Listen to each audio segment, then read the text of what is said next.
A patient presents with advanced immunosuppression and a sudden onset of focal neurological deficits. The MRI reveals multiple ring-enhancing lesions. You have two main suspects, toxoplasmosis and primary CNS lymphoma. One requires immediate medical treatment. The other may need a biopsy or chemotherapy according to instruction of his or her doctor. The clock is ticking. Do you know which clues will save your patient from an unnecessary surgery? Differentiating these two is a high-stakes game of spot the difference. Today we're going to walk through the detective's checklist to separate these two mimics once and for all. Clue number 1. Geography. Toxoplasmosis is often a multicentric traveler, preferring the basal ganglia and corticomedullary junction. Lymphoma, while it can be multiple, is frequently solitary and has a unique preference for hugging the subependymal surfaces or crossing the corpus callosum. Look for the smoking gun. The eccentric target sign, a small nodule of enhancement along the wall of a ring, is highly specific for toxo. On the other hand, if you see solid, homogeneous enhancement that disappears after a few doses of steroids, you're looking at a ghost tumor, classic lymphoma. When the morphology is a draw, we turn to the physiology. Mr. Spectroscopy showing high choline and high lipids, lactate? Think lymphoma. But the real tiebreaker? Perfusion. Lymphoma is hypervascular, while toxo typically shows low RCBV. In the immunocompromised brain, the vessels tell the truth. Finally, we can conclude the differential diagnosis between toxoplasmosis versus lymphoma in cases of immunosuppressive patient as follow: restricted diffusion, increased relative cerebral blood volume, increased choline and increased thallium uptake in case of lymphoma, while in case of toxoplasmosis, it shows the reverse.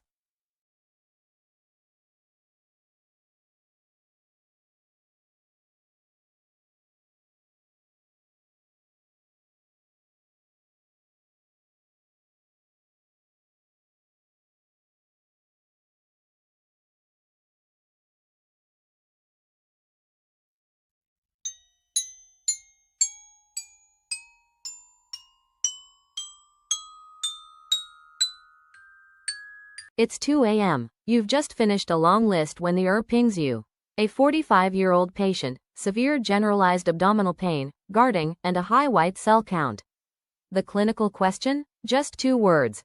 Acute abdomen. But acute abdomen isn't a diagnosis. It's a mystery, and in the next few minutes, we are the ones who have to solve it before the patient heads to the OR. Welcome to the race against time. When the pressure is on, you can't rely on luck. You need a system. I group my acute DD into 4, must not miss, buckets. In case of acute abdominal pain, my strategy is as follow. I have 4 sites first to be examined, which are the right upper quadrant to prove or exclude acute cholecystitis, left upper quadrant for gastric lesions, right lower quadrant mainly for acute cholecystitis, and finally to left lower quadrant for sigmoid diverticulitis. This is a single CT axial image with acute cholecystitis. Note is made of pericholecystic fluid, gallbladder wall thickening and a gallstone in the gallbladder neck, as well as other non-obstructing calculi, findings that are consistent with acute cholecystitis. This is a single CT axial image of perforated gastric ulcer revealed a focal luminal outpouching with surrounding fat stranding along the lesser curvature of the stomach. No free air or free fluid. CT axial image in the right lower quadrant revealed a subhepatic collection containing gas and appendicolith, in keeping with an appendicular abscess. CT axial image in the left lower quadrant revealed perforated sigmoid diverticulitis. If these 4 quadrants are free from lesions, my second step is screening the whole abdomen, searching for one of the following signs. I have a mnemonic for these signs, which is BIFI, which B correspond to bowel wall thickening, I for inflamed fat, F for free fluid or free air, and finally another I for ileus, in case of inflamed fat, which can points to the site of the lesion, while bowel thickening if seen in small bowel probably will be inflammation, while if it is in large bowel will be mostly tumors. The ileus could be obstructive or paralytic, while presence of free air or free fluid points towards perforation. Contrast coronal CT images demonstrating prominent and increased mesenteric vascularity representing comb sign and small bowel wall inflammation at multiple levels suggestive of Crohn's disease. Diagram illustrates differences between the CT appearance of normal fat, fat stranding, peritoneal and/or fascial thickening, and free fluid.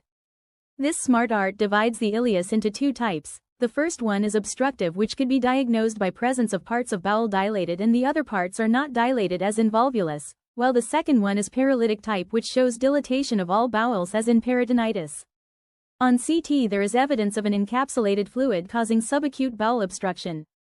The transition is seen at proximal ileal level. No abrupt transition seen. There is a large volume of free subdiaphragmatic gas with air fluid levels under both hemidiaphragms.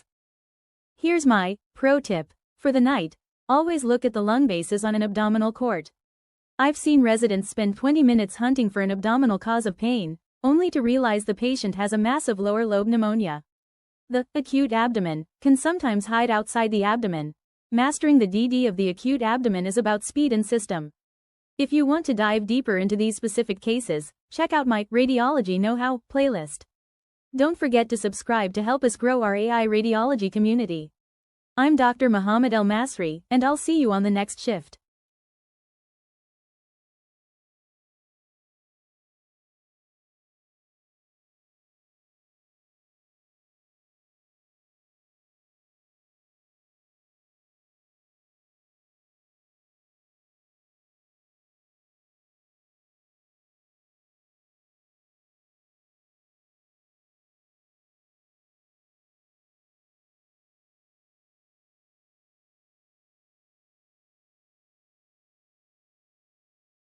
Welcome back. Today, we have a diagnostic challenge that every radiology resident must master. Look at this 6-year-old child presenting with ataxia and signs of increased intracranial pressure. We see a large, heterogeneously enhancing mass centered in the fourth ventricle. Before we dive into the lecture, I want you to look closely at the growth pattern. Is it arising from the roof or the floor? Is it squeezing through the foramina? Pause the video and leave your initial diagnosis in the comments: medulloblastoma or ependymoma. Let's break down the big two.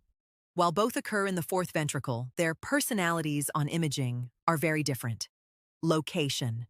Medulloblastoma typically arises from the roof of the fourth ventricle, the superior medullary velum, whereas ependymoma usually arises from the floor. This is your first major clue. Diffusion, the secret weapon. Medulloblastomas are highly cellular. This means you will almost always see restricted diffusion, bright on DWI, dark on ADC. Ependymomas are generally less cellular and won't show that same degree of restriction. Calcification. If you see prominent calcification on CT or susceptibility-weighted imaging, think ependymoma. It's much more common there, about 50%, than in medulloblastoma. It's not always a two-horse race. We must consider the mimics. Juvenile pilocytic astrocytoma, JPA. Look for the classic cyst with an enhancing mural nodule. Unlike our mystery case, JPA is usually more lateral in the cerebellar hemisphere and lacks restricted diffusion. ATRT. This is the aggressive cousin. If the patient is very young, usually under 3 years old, and the tumor looks like a medulloblastoma but is even more heterogeneous with eccentric cysts, you must consider atypical teratoid/rhabdoid tumor. Here are your clinical pearls for the report. The plastic sign. Ependymomas are soft tumors.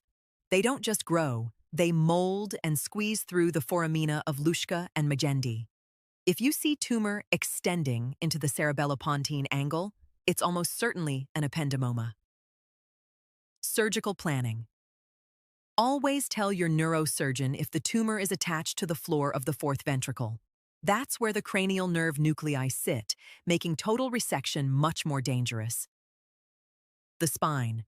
Never forget, if you suspect medulloblastoma, you must recommend imaging of the entire spine to look for drop metastases. Back to our mystery case. Look at the restricted diffusion and the origin from the fourth ventricular floor. This was a classic ependymoma. If you got it right, well done. If not, remember the roof versus floor rule. I hope this helps you in your next shift. Don't forget to subscribe for more high-yield radiology lectures.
Imagine a patient presents with progressive hearing loss and a hint of facial numbness.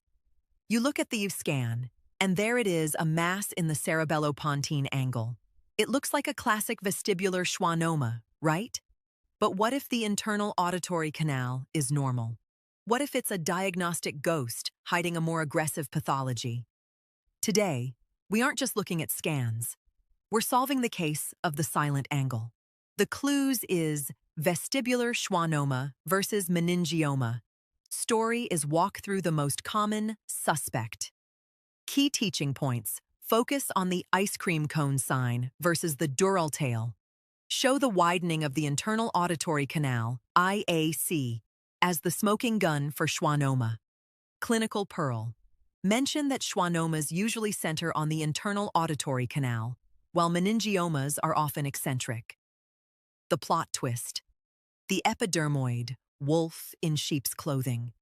Just when you think you have it narrowed down, you see a lesion that looks like cerebrospinal fluid on T1 and T2. Is it an arachnoid cyst? Not so fast. Key teaching points: introduce diffusion-weighted imaging, DWI. Show how the restricted diffusion reveals the epidermoid cyst, but if it is free diffusion, it will be arachnoid cyst. Cerebellopontine angle masses can be summarized in the following smart art. The most common lesion, which is vestibulocochlear schwannoma, followed by meningioma, epidermoid, and arachnoid cyst. In addition to cholesterol granuloma, differentiation of these lesions are mentioned in smart art. In radiology, the story is in the details. Don't let the CP angle remain a mystery. If this case helped you, subscribe for more neuroradiology deep dives.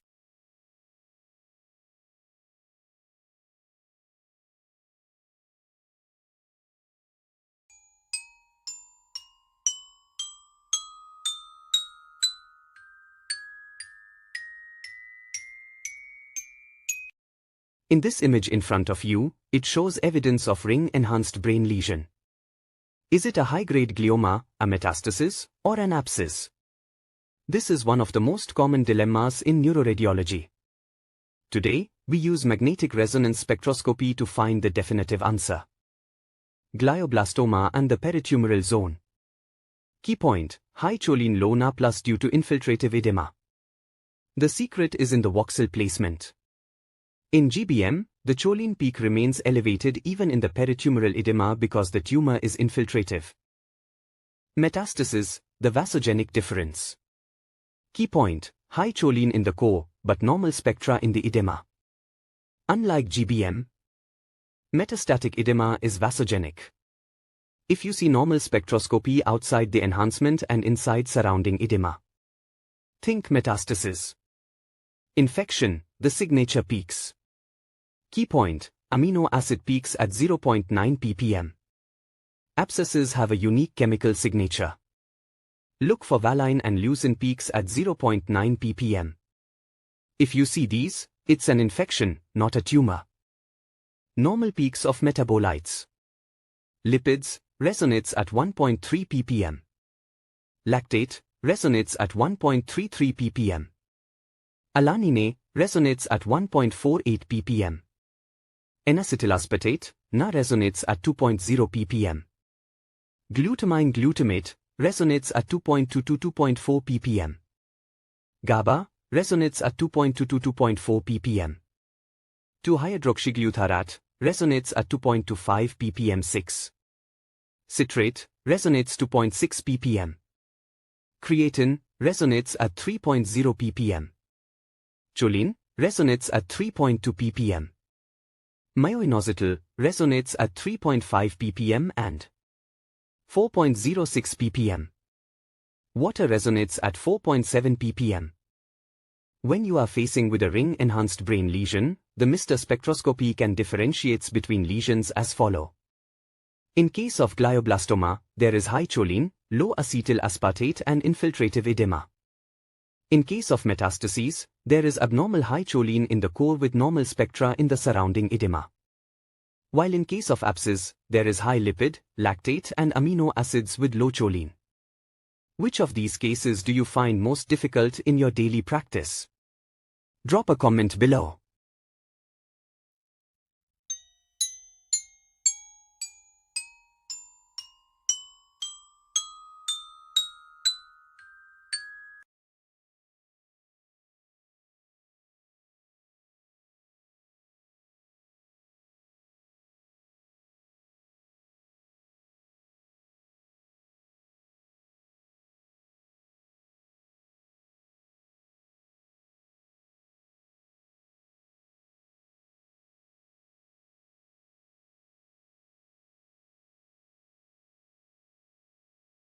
If you are on call as a resident at 2 a.m., a 2-year-old presents with a large, palpable abdominal mass.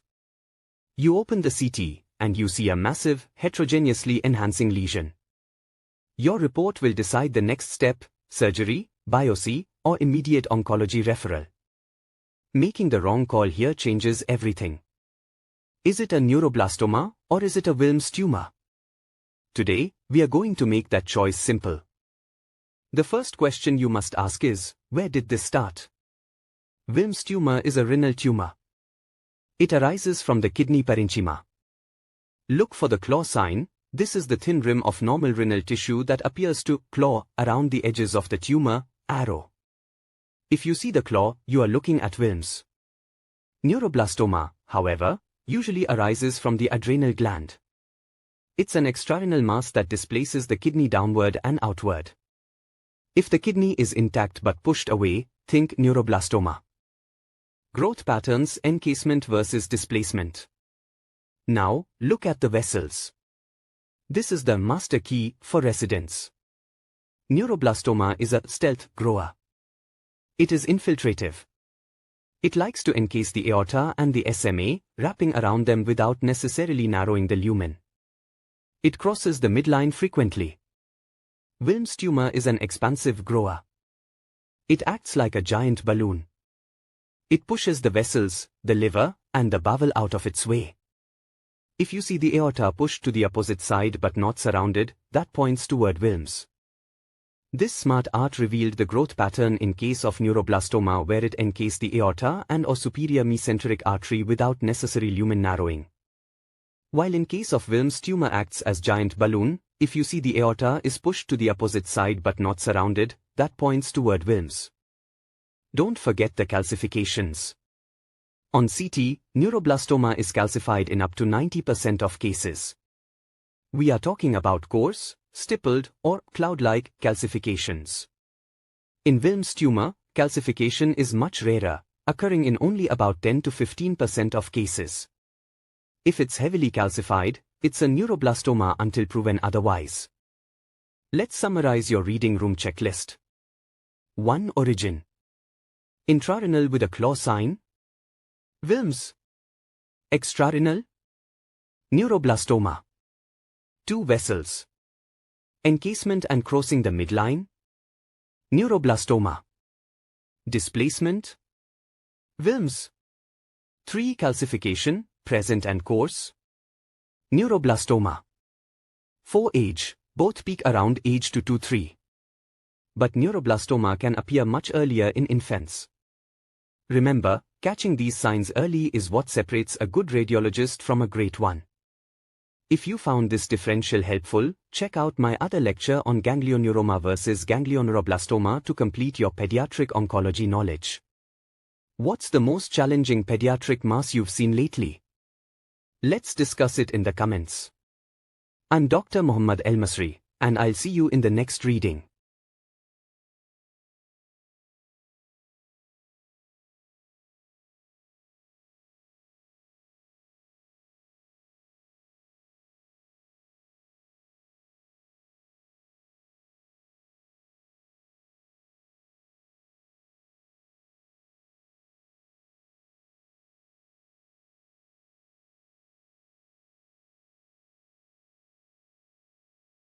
Dr. Rima, can you give your colleagues a lecture about differential diagnosis between pulmonary and mediastinal masses?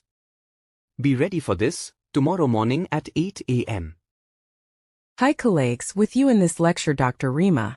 My talk today is about the differential diagnosis between mediastinal masses and lung masses. In case of mediastinal mass, the angle between the mass and pleura is obtuse with indistinct borders with mediastinum. In addition, there will be mediastinal widening and mediastinal structures displacement. While in case of lung mass, the angle between it and pleura is in the form of acute angle with distinct margins surrounded with lung parenchyma. First of all, we must know how we can differentiate between pulmonary and mediastinal mass. Look to the angle between mass and pleural border near mediastinum. If this angle is acute, the lesion will be pulmonary mass. But if the mass is obtuse, it will be mediastinal in origin. The second sign which can help us to make differentiation between posterior and anterior mediastinal masses is cervicothoracic sign. It is taken from posterior anterior chest X-ray.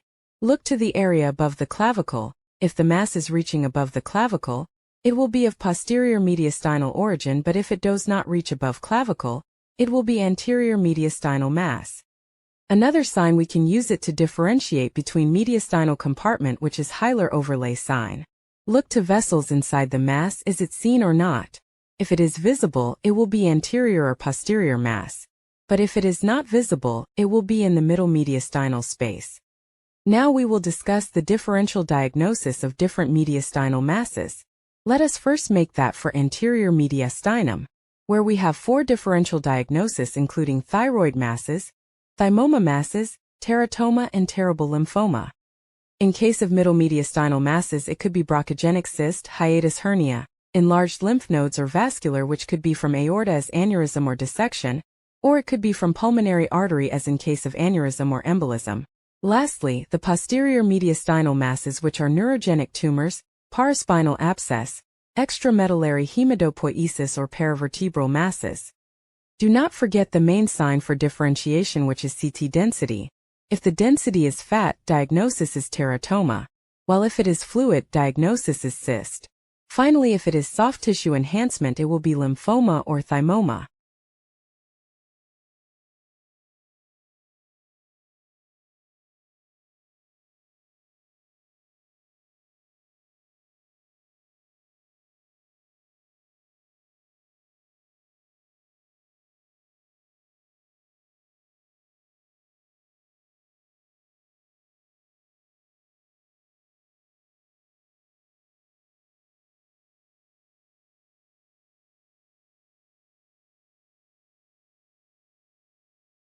In radiology, the most dangerous cases aren't the ones with massive tumors or obvious collapses.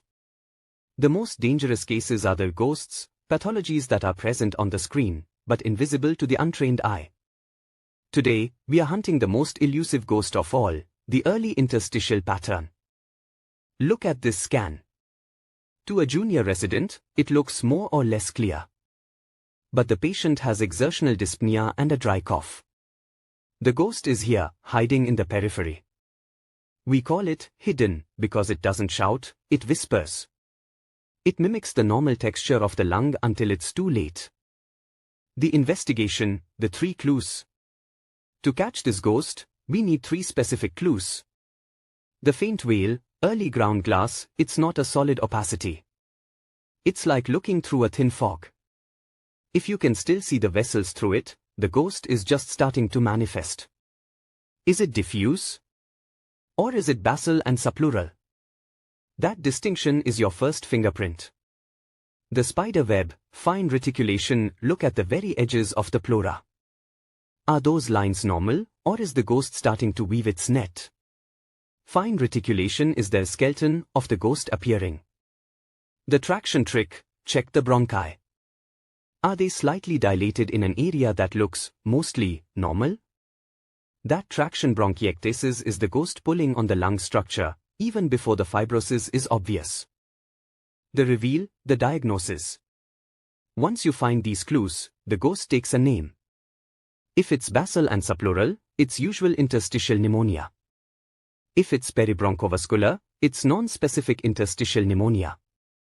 The ghost isn't gone. It's just finally been identified. The lesson, catch it early. The real skill in radiology isn't diagnosing honeycombing. By the time you see honeycombing, the ghost has already taken over the house. Your job, our job, is to find the ghost while it's still just a shadow. Because catching it early changes the patient's life. Don't let the subtle patterns haunt your reports. Train your eyes to see the invisible. If you found this case study helpful, join our next lecture where we hunt for the hidden invaders of the mediastinum.